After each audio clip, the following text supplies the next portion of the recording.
This steam locomotive is what most steam locomotives look like. It has a single set of drivers. Those big wheels in the center are called the drivers. The drivers move the locomotive and pull the train. For more pulling power, some bigger locomotives have two sets of drivers. We call these types of locomotives articulated. And this is the 28882 triplex. The triplex is the only locomotive ever built with three sets of drivers.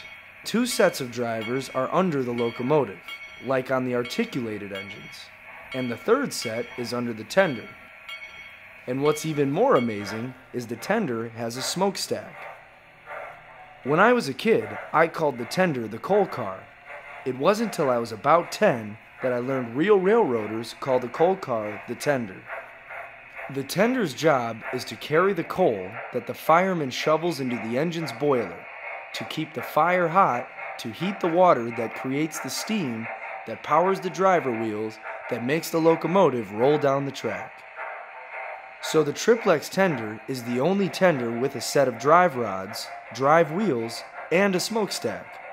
You might say the triplex needs a tender for its tender. The Virginian Railroad needed a locomotive powerful enough to haul 2,500 tons of loaded rolling stock through tunnels and up steep inclines. Lashing up 3 steam locomotives could do the job, but it was not easy.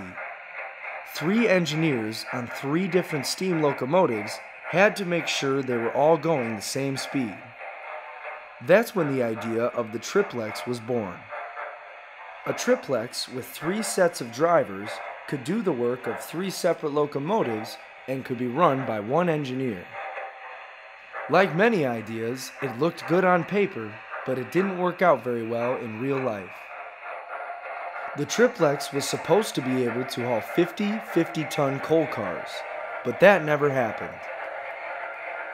The triplex had 3 sets of drivers, but only 1 boiler, and that boiler couldn't provide enough steam for the big engine to pull that many cars, and it couldn't go over 5 miles per hour.